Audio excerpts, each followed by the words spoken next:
Hello and welcome to the Edwards IAS. दोस्तों, स्वागत है आपका फिर से एक बार हमारे इस यूट्यूब चैनल पे। आज हम पढ़ेंगे इंडियन इकोनॉमी। देखिए, इंडियन इकोनॉमी जो है जीएस3 का पार्ट है, आप सभी लोग जानते हैं बहुत अच्छी तरीके से। हम इसको किस तरह के पढ़ने वाले हैं, हम इसको प्रॉपर बेसिक से एडवांस लेवल तक मैं आपको इसके सारे इंपॉर्टेंट कॉन्सेप्ट को समझाने वाला हूँ। और हम इसके अंदर हम क्वेश्चंस की प्रैक्टिस भी करने वाले हैं। हम इसके अंदर बहुत सारे इंपॉर्टेंट क्वेश्चंस प्री के लिए, मेंस के लिए, जिसके लिए भी इंपॉर्टेंट है उसको हम पूरी तरीके से देखेंगे। साथ में इसी के अंदर इस सीरीज के अंदर हम करंट अफेयर्स को भी कवर करेंगे। ये सीरीज रहने वाली है आपकी बेसिक ऑफ इंडियन इकोनॉमी। मतलब अगर आपने आज से पहले कभी भी इंडियन इकोनॉमी को नहीं पढ़ा है तो ये लेक्चर सीरीज आपके लिए। अगर आपने पढ़ा हुआ है लेकिन आपको रिवीजन करना है, आपके कॉन्सेप्ट्स में थोड़ा सा प्रॉब्लम है, तो ये लेक्चर सीरीज आपके लिए है। आपको सिलेबस समझने में प्रॉब्लम जा रही है या आपसे क्वेश्चन सॉल्व नहीं हो रहे हैं मींस के, या आपसे क्वेश्चन सॉल्व नहीं हो रहे हैं प्री के, तो डेफिनेटली ये लेक्चर सीरीज आप लोगों के लिए है। आप लोग इसको बिल्कुल मिस मत कीजिए। This is totally free of cost in YouTube channel. आप इसको बहुत अच्छे से समझिए, देखिए। कोई भी क्वेश्चन, कोई भी क्वेरी आपकी आती है तो आप मुझसे कमेंट सेक्शन के अंदर पूछ सकते हैं। इसकी पीडीएफ मैं टेलीग्राम चैनल के अंदर भी शेयर कर दिया करूंगा। अब देखिए, इंडियन इकोनॉमी की बात करता हूं तो सबसे पहले हमारे पास निकल के आता है सिलेबस। हमें सबसे पहले किसी भी सब्जेक्ट का सिलेबस पता होना चाहिए। ये सिलेबस आपके सामने है, आप इसे गो थ्रू करेंगे, ठीक है। लेकिन हमारा दिमाग इस तरीके से नहीं होता कि इस तरीके से लिखा हुआ सिलेबस को हम याद रख पाए, ठीक है। तो हमने उसको इस तरीके से डिवाइड कर दिया है। अब इस तरीके से भी प्रॉब्लम, ये देखिए, हर एक सिलेबस के जो पॉइंटर्स हैं, अगर आप इन सिलेबस के पॉइंटर्स को देखेंगे, पहला pointers Indian economy issue relating to the planning, mobilisation, resources, growth, development and employment. अब इससे रिलेटेड अगर आप देखेंगे, मैं आपको जूम करके दिखाता हूं। Indian economy issue related to the planning, mobilisation, resources, growth, development and employment. इनके सब टॉपिक्स आपके सामने हैं। Meaning of the planning, need of planning in economic development, imperative versus indicative versus structural planning. So these are the subtopics which you have to cover, you must have to cover। तो ये दिखाने का मेरा purpose ये है कि मैं अपनी एक अकाउंटेबिलिटी यहाँ पे बना पाऊँ, एक ट्रांसपेरेंसी प्लस एक अकाउंटेबिलिटी। अकाउंटेबिलिटी इस बात की कि आप मुझसे पूछ सकते हैं कि सर इसमें से आपने जॉबलेस ग्रोथ वाला टॉपिक नहीं कवर किया हुआ है।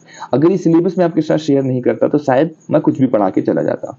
वो चीज़ यहाँ पे नहीं होगी। मैं आपसे, आप मुझसे ये क्वेश्चन पूछ सकते हैं, सर ये जॉबलेस ग्रोथ वाला टॉपिक आपने कवर नहीं किया है, प्लीज इसे कवर कीजिए। क्या आपने सर कैपिटल मार्केट कवर किया है? क्या आपने banking sector and NBFC cover किया है? तो यूपीएससी सिलेबस में लिखे हुए ईच एंड एवरी टॉपिक को हम यहाँ पे कवर करने वाले हैं। तो ये आप लोगों के सामने सिलेबस है। इस सिलेबस को और इजी करने के लिए मैंने आपको फ्लो चार्ट के फॉर्मेट में मैंने इसको कवर कर दिया है। जैसे इंडियन इकोनॉमी आपके सामने है, सब बेसिक कॉन्सेप्ट्स हम पढ़ेंगे। बेसिक कॉन्सेप्ट्स के अंदर क्या पढ़ते हैं हम, अब खुद सोचिए। इन बेसिक कॉन्सेप्ट्स के अंदर कुछ हम इंपॉर्टेंट टर्म्स को जानते हैं। आप लोगों के लिए टर्म्स नए हो सकते हैं, जैसे कि इन्फ्लेशन, क्या होता है इन्फ्लेशन, ठीक है। कुछ इंपॉर्टेंट कॉन्सेप्ट जो आप जनरली सुनते होंगे, जीडीपी, जीएनपी, नेशनल इनकम, इस तरीके से भारी भरकम सब आप लोग सुनते होंगे। कुछ थ्योरीज, कुछ कॉन्सेप्ट जैसे डेवलपमेंट वर्सेस ग्रोथ क्या होता है, what is development, what is growth, दोनों में डेवलपमेंट वर्सेस ग्रोथ, इन दोनों में क्या डिफरेंस है, ये सारी चीजें हमारे लिए बहुत ही ज्यादा इंपॉर्टेंट है। इकोनॉमिक डेवलपमेंट बहुत इंपॉर्टेंट टॉपिक है। Inclusive growth, banking sector, government budgeting, investment and infrastructure, land reform, effect of liberalisation और कुछ बचे हुए मिसलेनियस टॉपिक्स।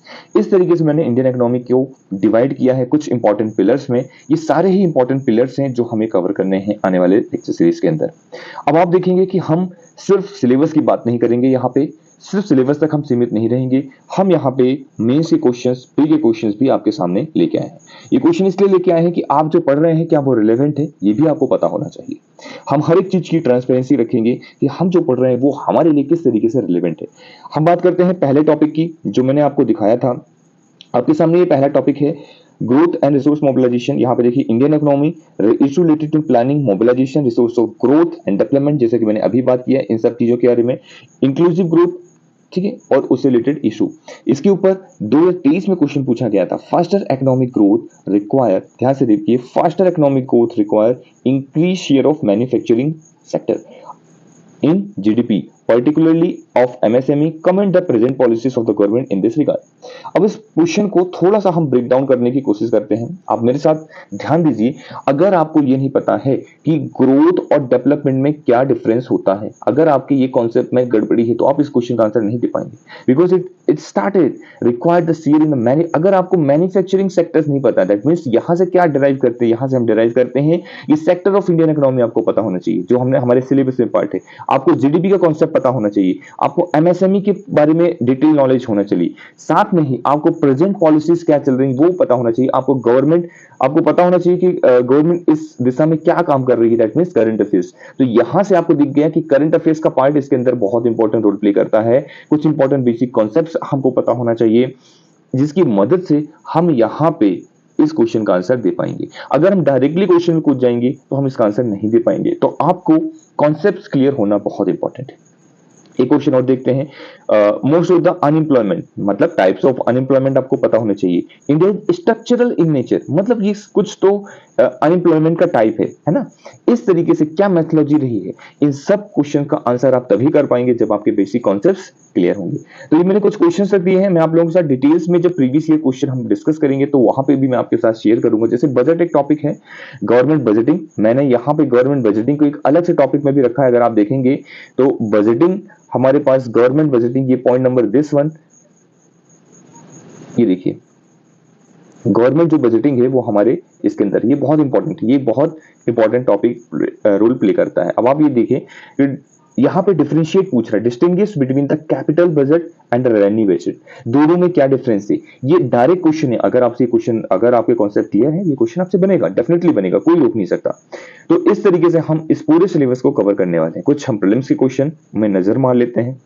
यह क्वेश्चन इसी साल 2025 का जो है प्रीलिम्स का क्वेश्चन है, with reference to investment.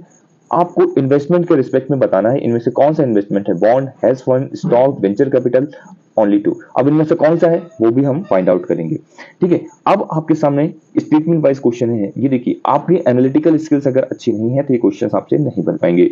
In India income from allied agriculture activities like poultry farming, bull rearing, rural exempted from any tax, ठीक है। इनकम टैक्स एक्ट 1961, मतलब यहाँ पे थ्योरेटिकल नॉलेज भी बहुत ज्यादा इंपॉर्टेंट है, फैक्चुअल इंफॉर्मेशन भी बहुत ज्यादा इंपॉर्टेंट है। हम समझेंगे कि किस तरीके से हम इन सभी चीजों को याद कर सकें, इन लॉन्ग टर्म तक हम अपने दिमाग में इसको बैठा सकें। साथ में देखिए, आजकल कुछ इस बार नया ट्रेंड में इस तरीके का एक क्वेश्चन आया है कि कंट्री फिजिकल डिफिसिट जो है 50,000 करोड़ रुपीज है, रिसीविंग 10,000 करोड़ जो है non debt creating capital receipt receive कर रही है, कंट्रीज का interest liability are this much. अब इसमें से कैलकुलेट करके आंसर निकालना। देखिए, it's not a very tough question, it's a very very easy question. मैं आपको बता देता हूं, ये बहुत ज्यादा इजी क्वेश्चन है, बट आपको अभी टफ लग सकता है।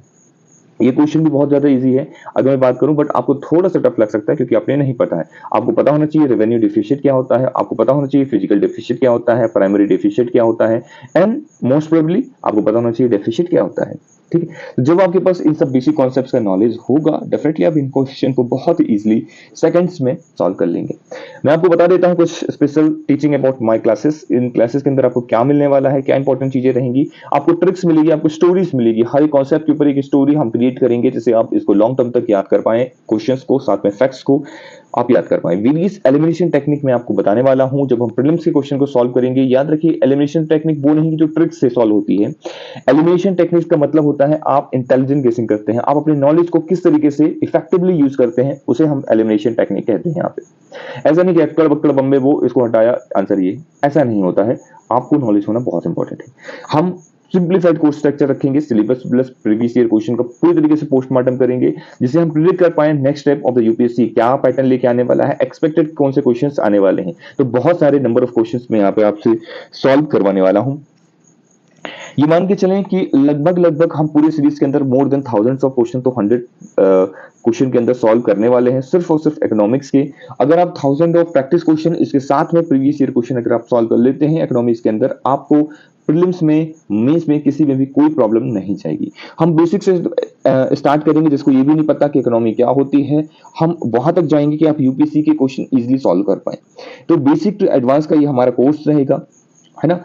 आप कैसे अप्रोच करना है, बिल्कुल डरने की आवश्यकता नहीं, trust yourself, you know more than you think you do, ठीक है, आप जितना सोच रहे हैं कि आप उतना कर पाएंगे उससे ज्यादा ही आप कर सकते हैं। क्या क्या पढ़ना है, क्या नहीं पढ़ना है, क्या रिलेवेंट है, क्या प्री के लिए रिलेवेंट है, क्या मेंस के लिए रिलेवेंट है, ये सब मुझे मेरे ऊपर छोड़ दीजिए, मैं आपको समझाने वाला हूँ। टाइप्स ऑफ क्वेश्चन किस तरीके से, जो टर्मिनोलॉजी बेस्ड क्वेश्चन आता है, बेसिक अंडरस्टैंडिंग बेस्ड क्वेश्चन आते हैं, इंटर रिलेटेड बेस्ड क्वेश्चन आते हैं, करंट अफेयर्स के बेस्ड क्वेश्चन आते हैं, गवर्नमेंट बजट स्कीम से रिलेटेड क्वेश्चन आते हैं। ये सारे क्वेश्चन को मैं आपको सॉल्व कर पाऊंगा, बिल्कुल नहीं घबराना है। कैसे नोट्स बनाने हैं ये मैं आपको बताऊंगा, हाउ टू मेक नोट्स। इसके लिए मैं कुछ कुछ अलग वीडियो लेके आऊंगा जहां पे हम टोटली डिस्कस करेंगे how to read newspaper, how to read newspaper effectively, these newspaper, how to read NCERT, how to make notes out of these NCERTs, out of these newspaper, out of these class notes। तो ये how to भी series जो है जल्द ही मैं लेके आऊंगा, तब तक आपको ये बेसिक लेक्चर्स और अंडरस्टैंडिंग देखना है। सोर्सेज जैसे योजना हो गया, कुरुक्षेत्र हो गया, इनसे कैसे हम मोस्ट प्रॉब्ली निकाल पाए इंपॉर्टेंट चीजें, इकोनॉमिक सर्वे से हम कैसे निकाल पाएंगे, ये सारी चीजों को मैं आपको समझाने वाला हूं। देखिए इस तरीके से हम करंट अफेयर्स को भी कवर करेंगे, वीकली बेसिस में हमारे पास ये करंट अफेयर्स रहेगा। आपके पास ये न्यूज है, ये डायरेक्टली मैंने क्लिप उठाया हुआ है, कहां से, इंडियन एक्सप्रेस की न्यूज से। अब इसको ही मैंने कुछ इंपॉर्टेंट पॉइंटर्स में 3 से 4 पॉइंटर्स में आपको समझा दिए, बहुत ज्यादा नहीं कि हम पूरा पेज भर दें, कुछ इंपॉर्टेंट पॉइंटर्स के अंदर मैंने आपको समझा दिया। बट ये तब ही समझ में आएगा आपको जब तक आपके बेसिक कॉन्सेप्ट्स कवर नहीं है। अगर बेसिक कॉन्सेप्ट्स कवर नहीं है तो ये समझ में नहीं आएगा, और अगर बेसिक कॉन्सेप्ट्स कवर हैं तो ये बहुत इजीली समझ में आएगा। क्लियर हो गया? तो इस तरीके से मैं आपको समझाने वाला हूं सारे इंपॉर्टेंट करंट अफेयर्स को भी, और सिर्फ न्यूज़पेपर नहीं बल्कि इंपॉर्टेंट वेबसाइट, जैसे कि वर्ल्ड बैंक की वेबसाइट के अंदर कुछ इंपॉर्टेंट चीजें आई हैं, पॉवर्टी लाइन के बारे में दिया हुआ है, तो डायरेक्टली हम यहां से उठा के अपने मेंस आंसर राइटिंग में इसको हम यूज कर सकते हैं। तो कुछ इस तरीके से इंपॉर्टेंट सोर्सेस को हम फॉलो करेंगे, है ना। कुछ इंपॉर्टेंट आर्टिकल्स, जो भी इंपॉर्टेंट आर्टिकल्स आया हुआ होगा, हिंदू, इंडियन इकोनॉमी, जो भी कहीं कहीं का आर्टिकल है उसको हम डिटेल में इस तरीके से समझेंगे और पढ़ेंगे। आई होप क्लियर हो रहा होगा आपको। चलिए आज हम स्टार्ट करते हैं छोटा सा टॉपिक, इस डिस्कशन को थोड़ा सा और आगे बढ़ाते हुए और डिटेल में समझने की कोशिश करते हैं। आप लोगों को मैं बताता हूं, आप लोग क्या मुझे बता सकते हो, किसी को पता है कि इंडियन इकोनॉमी, या फिर इंडियन इकोनॉमी छोड़िए, इकोनॉमी और इकोनॉमिक्स में क्या डिफरेंस है? मैं जानता हूं बहुत सारे ऐसे स्टूडेंट्स होंगे जो इसको इंटरचेंज करके यूज करते होंगे कि आज इकोनॉमिक्स पढ़ते हैं, है ना, आज इकोनॉमी पढ़ते हैं।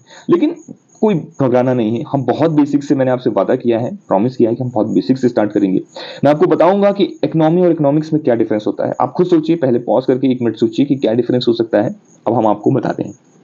देखिए इकोनॉमिक्स जो है होता है वो थ्योरेटिकल नॉलेज के ऊपर होता है। This is basically the theory, this is basically the concept. जैसे बोलते हैं ना, वो बहुत ही बड़े इकोनॉमिस्ट हैं, ठीक है। क्या है इकोनॉमिस्ट? मतलब उनकी थ्योरी बहुत अच्छी है। Economy is practical, economy is practical, economy is application, economy is application. ये आपको समझना है। और कैसे सर, थोड़ा सा और डिटेल में क्या आप हमें समझा सकते हैं? डेफिनेटली मैं आपको समझा सकता हूं। इकोनॉमी, इकोनॉमिक्स और इकोनॉमी में क्या डिफरेंस है? इकोनॉमिक्स समझिए, इकोनॉमिक्स ऐसी चीज है, आप ऐसा समझिए कि आपके पास जब रिसोर्सेस की कमी हो, scarcity of resources, scarcity of resources, when you have a scarcity of resources, तो जो आप डिसीजंस लेते हैं, तो जो आप डिसीजंस लेते हैं in a scarcity of resources to make effective use of money, और जो भी आपके पास थिंग्स है, जो भी आपके पास गुड्स हैं, सर्विसेज हैं, इन सब चीजों को इफेक्टिवली जो आप यूज करते हैं उसे ही आप कहते हैं इकोनॉमिक्स, ठीक है। सपोज आपके पास 1 करोड़ रुपए है। अब आपसे बोला जाए कि चलो 1 करोड़ आपको दे दिया जाए, अब आप इससे कुछ कुछ करके दिखाओ। कुछ मतलब बहुत ही बेसिक चीजें, आप रहना खाना करके दिखाओ, आप घर को मैनेज करके दिखाओ, बहुत इजीली मैनेज कर लोगे, क्योंकि यार 1 करोड़ रुपए है, खर्चा करो, कितना खर्चा करना है ना। पैसों की कमी नहीं है, स्कैर्सिटी ऑफ रिसोर्सेस नहीं है। बट वहीं पे अगर मैं आपसे बोलूं कि आपको 10,000 रुपए में घर चलाना है, अब आप थोड़ा सा टफ हो गया। तो यहां पे आप डिसीजंस लेंगे कि यार 10,000 रुपए ही है, इस 10,000 रुपए में मुझे पूरा महीना चलाना है, पूरा महीना हमें खर्चा निकालना है। तो आप बहुत ही सोच समझ के चीजों को यूज करेंगे। 500 यहां देंगे, आप बहुत ही ज्यादा एसेंशियल जो गुड्स एंड सर्विसेज होगा वहां पे अपने पैसे को यूज करेंगे। यहां पे अगर मैं बोल दूं तो आप देखिए बहुत डिफरेंस है दोनों में। आप यहां पे कुछ भी यूज करेंगे, कहीं पे भी कितना पैसा यूज कर सकते हैं। है ना। तो ये दर्शाता है, ये सारी चीजें बताती हैं इकोनॉमिक्स के अंदर कि आप डिसीजंस कैसे लेंगे, वो होता है इकोनॉमिक्स। जब आपके पास रिसोर्स की कमी है, जब आपके पास बहुत सारा रिसोर्स है तब तो कोई भी कर सकता है, लेकिन जब आपके पास रिसोर्स की कमी होती है उस समय आप किस तरीके से डिसीजंस लेते हैं, उस समय आप किस तरीके से चीजों को समझते हैं, उसे ही हम इकोनॉमिक्स कहते हैं। जो थ्योरी आप अप्लाई करते हैं, जो आप कॉन्सेप्ट्स बनाते हैं, उसको हम इकोनॉमिक्स कहते हैं। इकोनॉमी क्या होता है? जहां पे ये आप परफॉर्म करते हैं, जिस एनवायरनमेंट के अंदर आप इस चीज को परफॉर्म करते हैं, क्या परफॉर्म करते हैं? इकोनॉमिक डिसीजन ले लिया कि मुझे ये चीज खरीदना है, लेकिन सोचिए आपको कहां से खरीदना है। क्या आप जाके किसी भी बहुत बड़ी मॉल से जाके 10,000 का आप कपड़े खरीद के आएंगे? तो फिर तो खत्म हो जाएगा, फिर वो कपड़े कपड़े बस के लिए रहेगा। तो जिस इन्वायरमेंट के अंदर आप उसका यूज करते हैं, एक्चुअल में एप्लीकेशन करते हैं, उसे हम इकोनॉमी कहते हैं। इसको थोड़ा सा और डिटेल में समझते हैं आगे। आपके सामने ये रहा इकोनॉमी, इकोनॉमिक्स वर्सेस इकोनॉमी का कॉन्सेप्ट देखते हैं। Economics is the study of making decision. आप किस तरीके से डिसीजन को मेक कर रहे हैं, बना रहे हैं। Making decision in the presence of scarcity of the resources in the country is called the economics. ठीक है।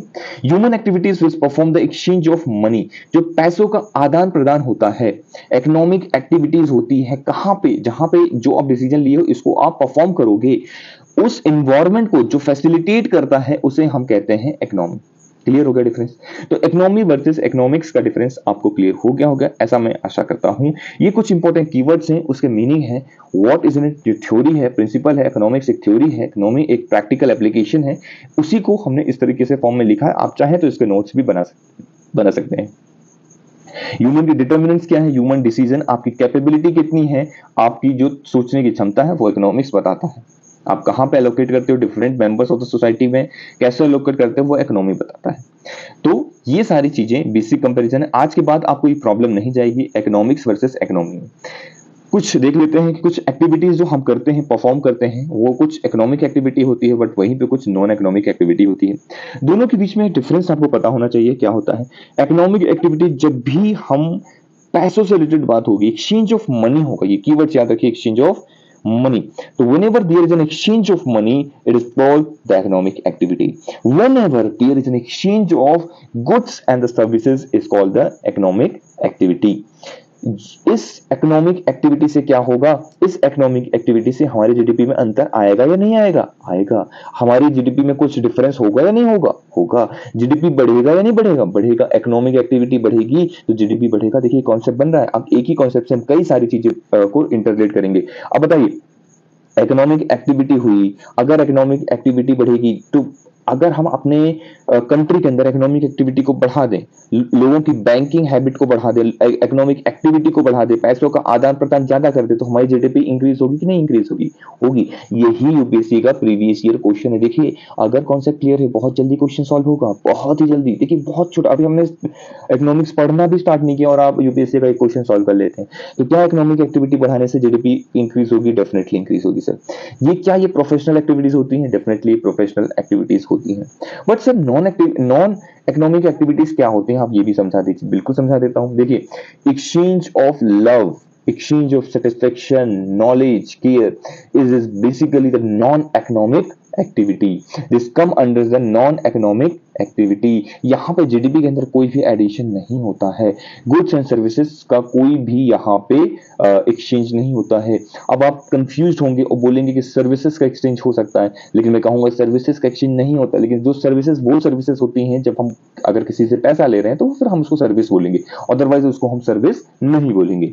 This is basically the non professional activity. ये आपको समझना है। This is basically the non professional activity. Sir क्या कोई example देके आप मुझे इन दोनों के बीच का डिफरेंस समझा सकते हो? बिल्कुल बेटा, मैं एग्जांपल देके आपको समझाता हूं। इकोनॉमिक एक्टिविटी, सपोज मैं आपको पढ़ा रहा हूं, आपको टीच कर रहा हूं, टीचिंग कर रहा हूं और इसके लिए कुछ पैसे आपसे चार्ज करता हूं। सपोज मैं आपसे 500 रुपीज चार्ज कर रहा हूं, आप मुझे 500 रुपए दीजिए। तो this is basically the professional activity, this is basically the economic activity. आप कुछ सामान खरीदने जाते हो, कुछ गुड्स लेते हो, आप दुकान से जाके खरीदते हो, शॉप से, वो सब इकोनॉमिक एक्टिविटी के अंदर आ जाता है। ठीक है, मैं अपने छोटे भाई को पढ़ा रहा हूं तो क्या मैं उससे पैसे लूंगा? नहीं लूंगा।